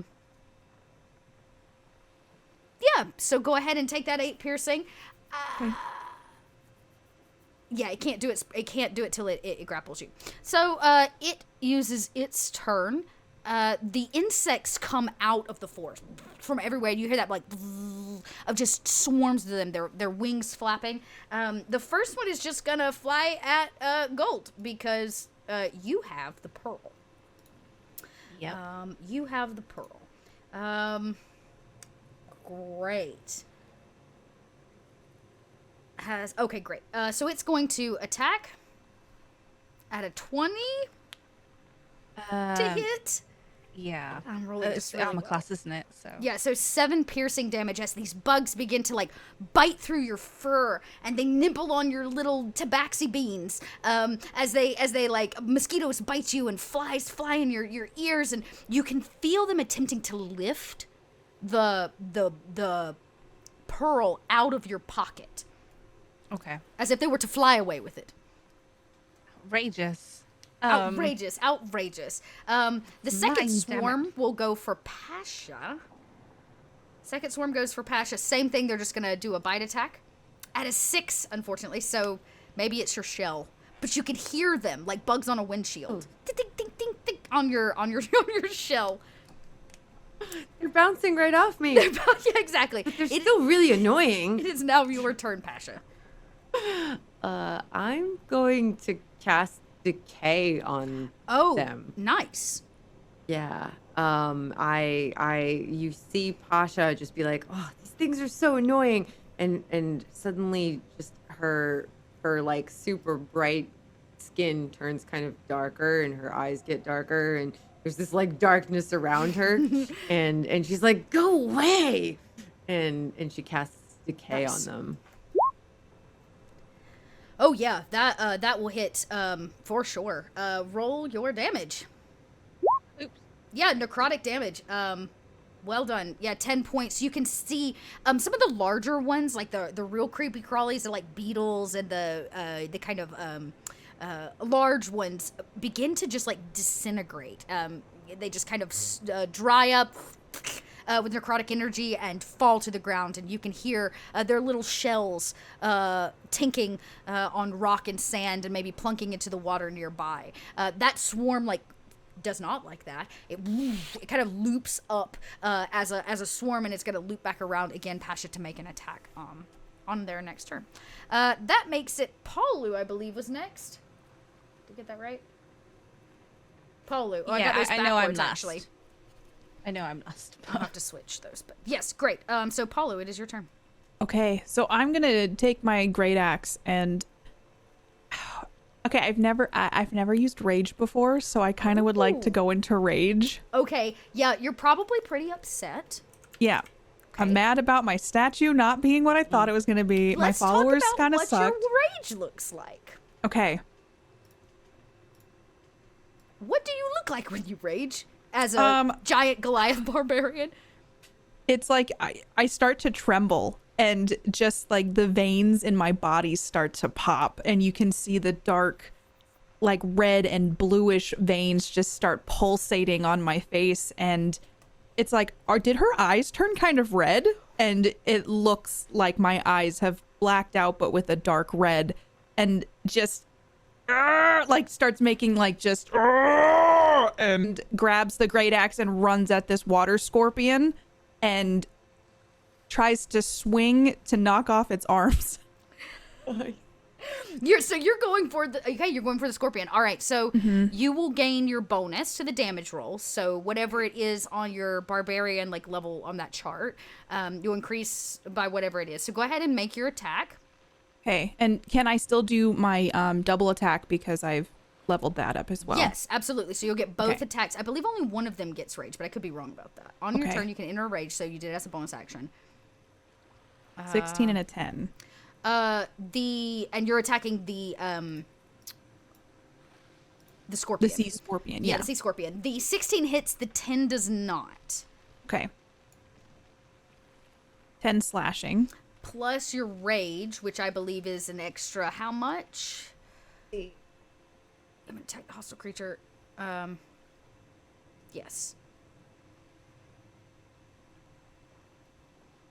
Yes, okay, so once you have rage the number of times shown on your barbarian, range is called the barbarian table. I gotta pull up the barbarian table because I'm not sure.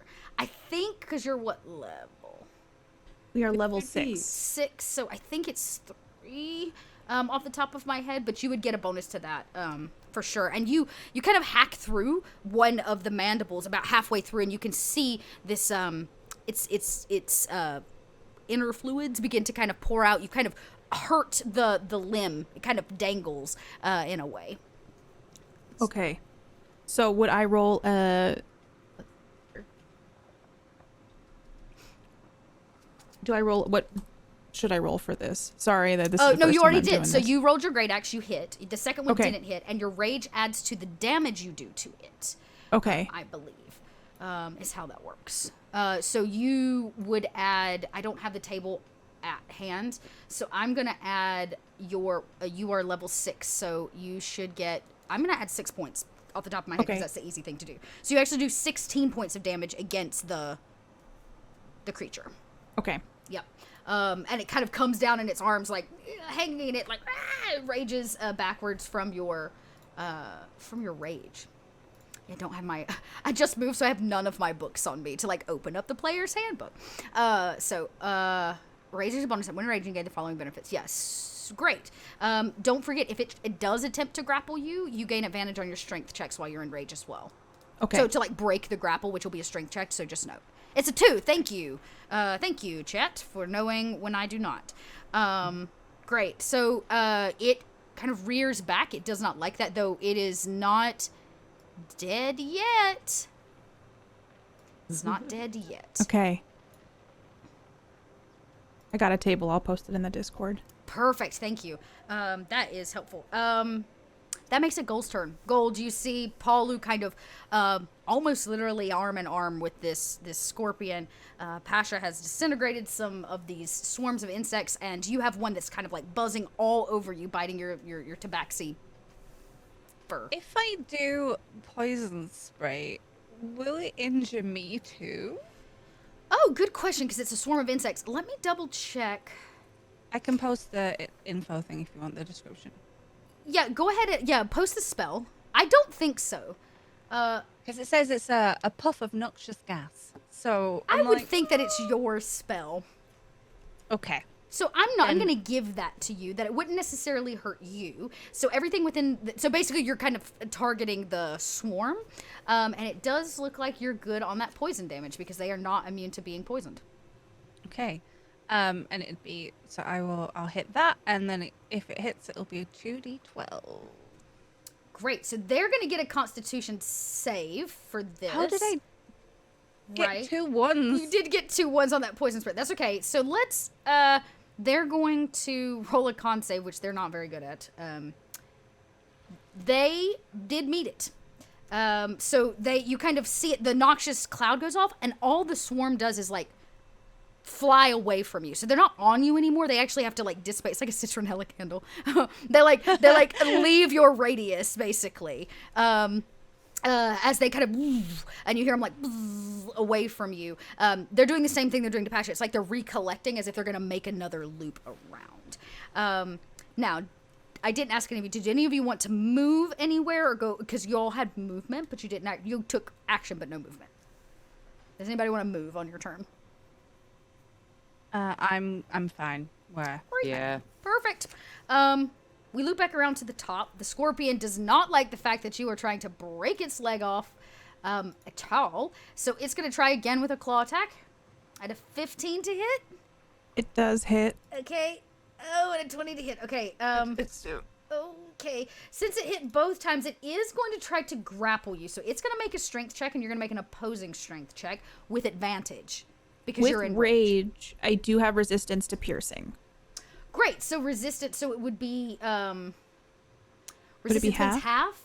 So it's half. 6 and 8 makes 14. So 7. Okay. You can feel the bug. Some of the it's trying to like poke, but your skin is tough and rough. It's still going to try to grapple you because it would like to try something else. So you'll need to roll a strength check with advantage against the grapple.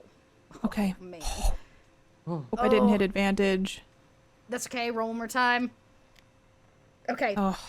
It does grab you, but just barely. It is not going to take its special like move this round, but you both see. I imagine you're more in like arm in arm now, right? Like it's holding you and you're holding it, and both of you are in because you're big enough to actually do this. You're kind of wrestling, if you would, for who's going to be stronger. But you are technically in a grapple, which means you'll have to break it. Actually, you only needed to meet a 13. Yeah, so it tried to grab you. You only needed to meet a 13 to beat it, and you did. Okay. So it tries to grapple you. Maybe you wrestle, and you're able to kind of toss it off. Yeah, if the target is grappled, escape a DC 13, which you did. Okay. Great. Plus, that's also a medium or smaller creature, so like you probably needed like a 10 as a Goliath, I imagine, to actually do that. Swarm of insects. They come round. First one is going to go after Pasha with more biting. They want to nibble you at a 19. Ooh, they can. They yeah. nibble. They nibble 8 piercing unless you have any kind of resistance to piercing damage. As a tortoise or turtle.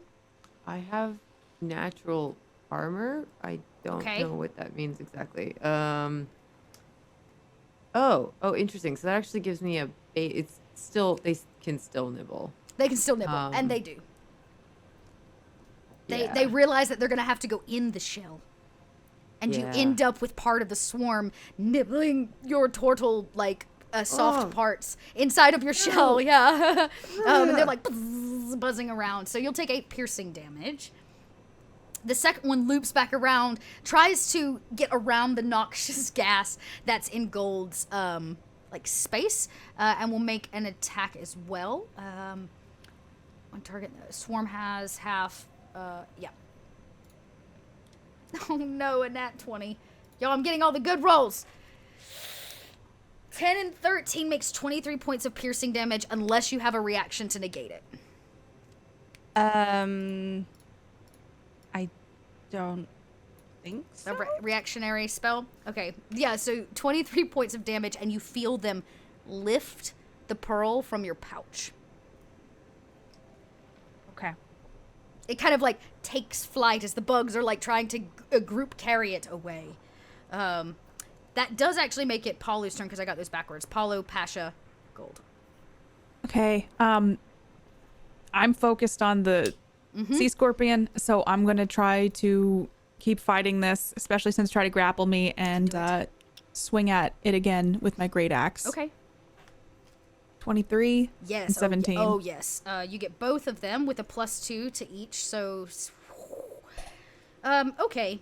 That's a lot better than last time. Yes. It notes this, as it takes a lot of damage from you. That would be 27 and 2 on each makes 31 points of damage. Wow.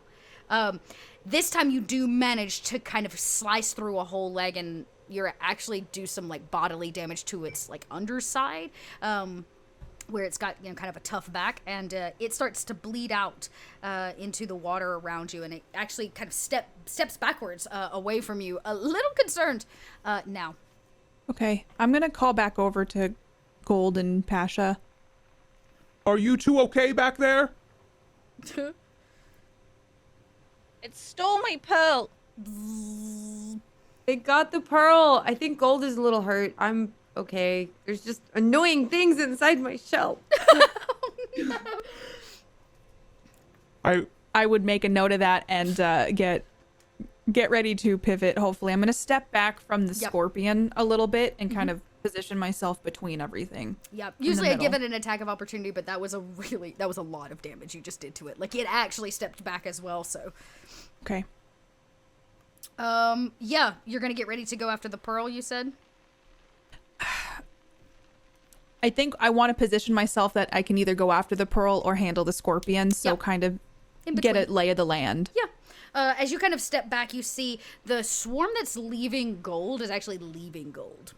like it seems to be going back off and into the forest, or like away to the shoreline, like it's trying to carry the pearl. But you can very clearly see it because it's glowing like a nightlight, like a little globy nightlight, and they're carrying it, and it's just pinging light, almost like a kind of weird disco ball, through the bodies of all of these critters that are trying to carry it away.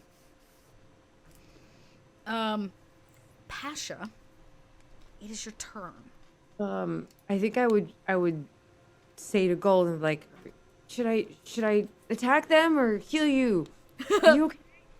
Get my pearl back. Okay.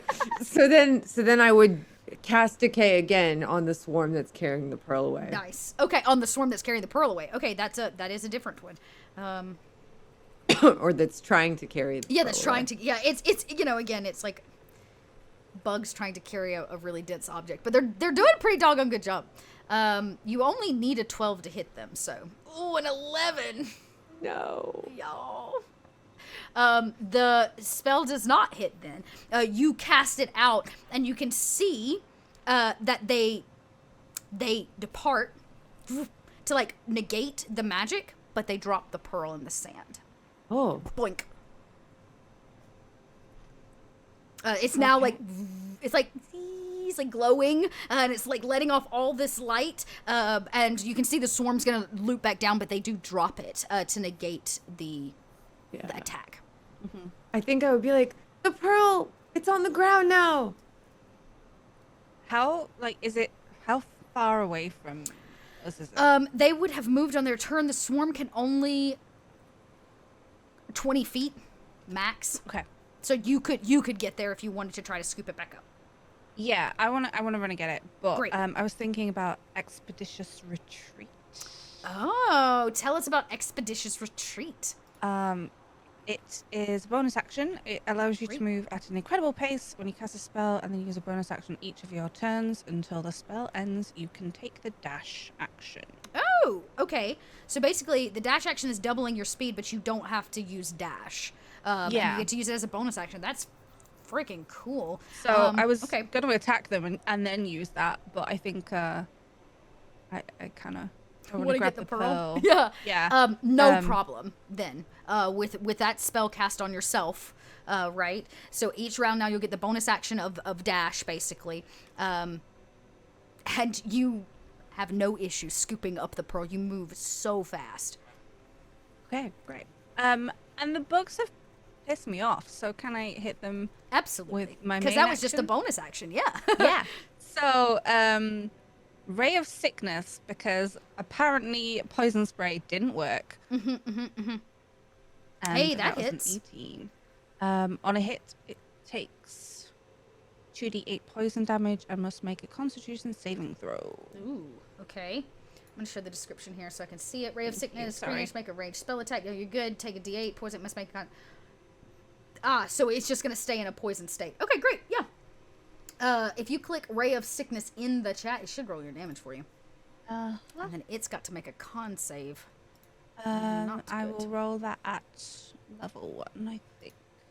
Well, Okay, they made me it quite bad. I'm going failed. to roll it at level 2. Super duper failed. Okay. Nice.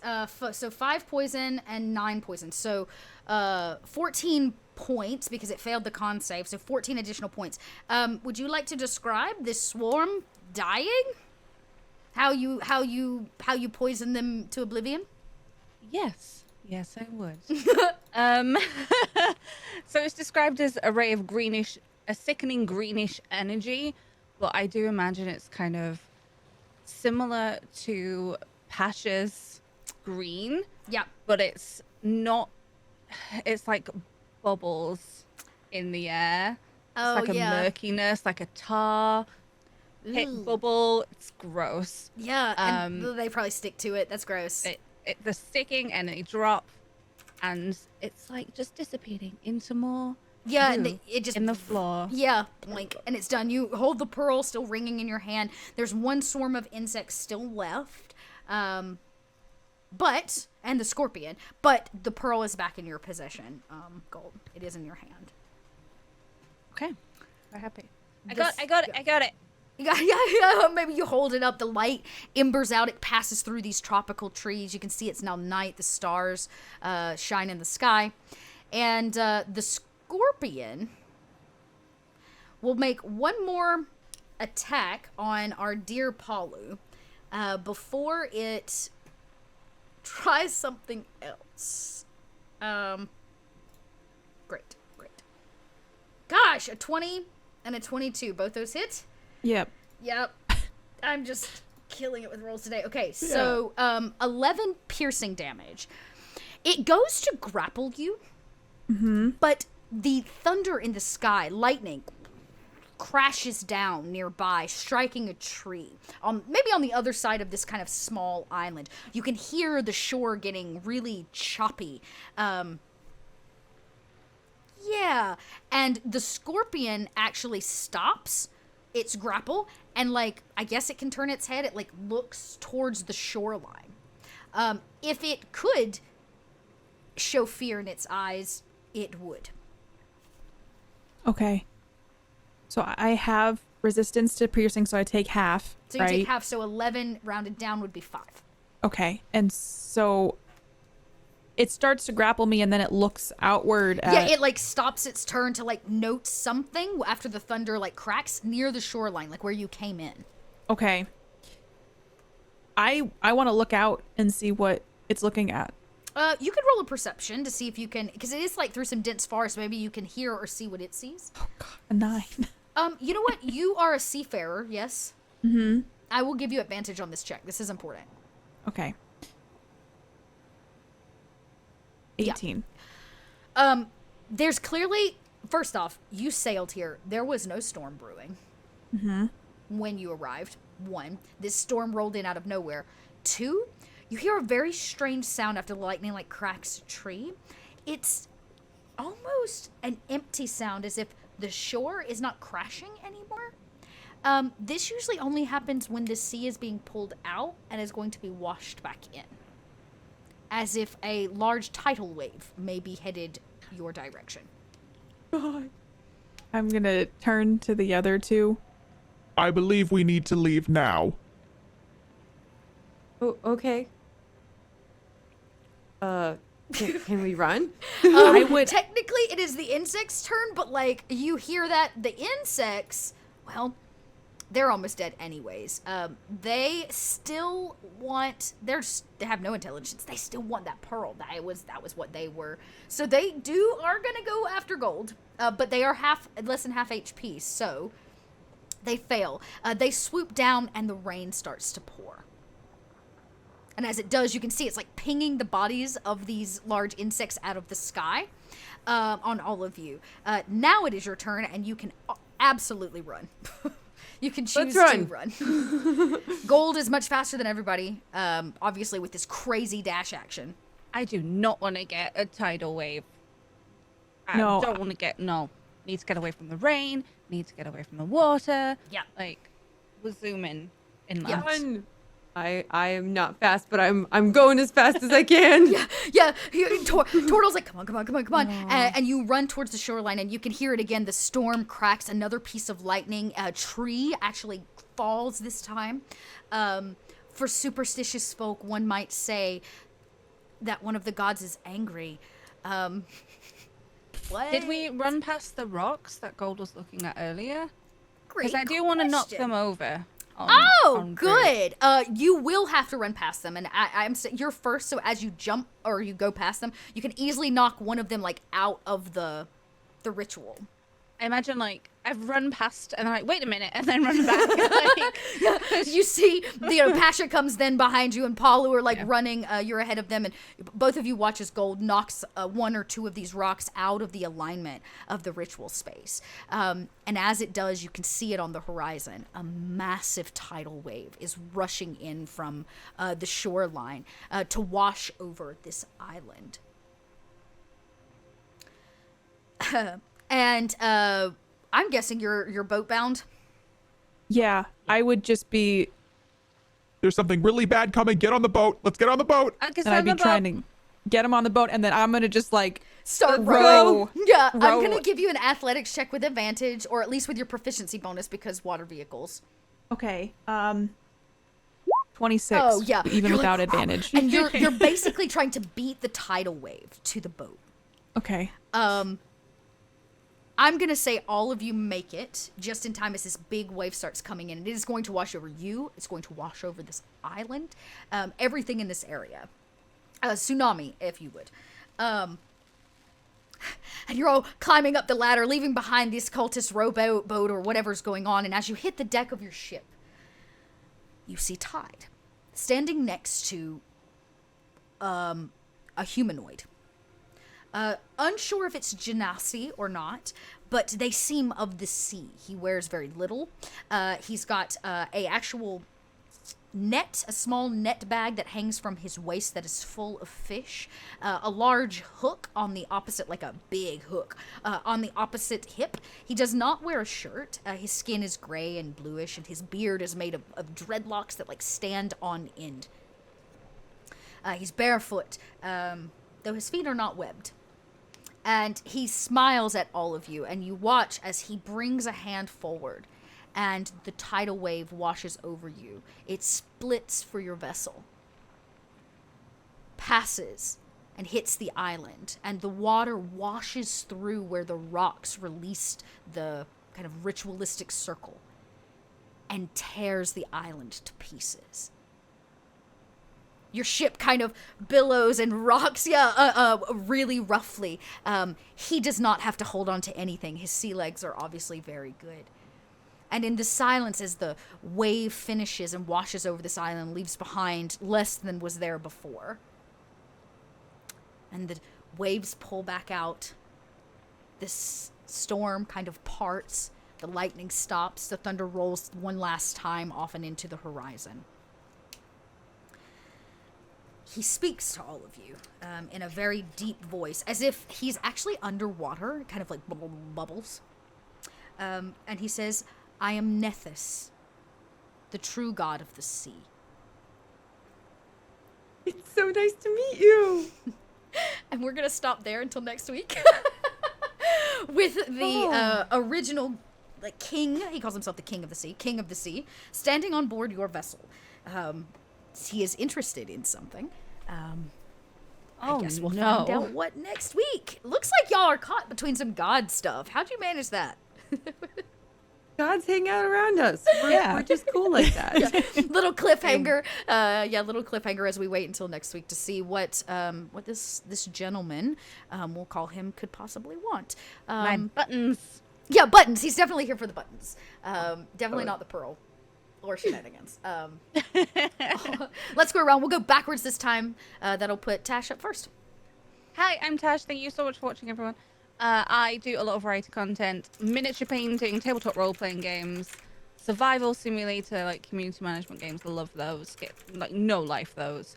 And I hope you've enjoyed Gold today. Being a little hoarder creep. I was like, this is mine. Only mine.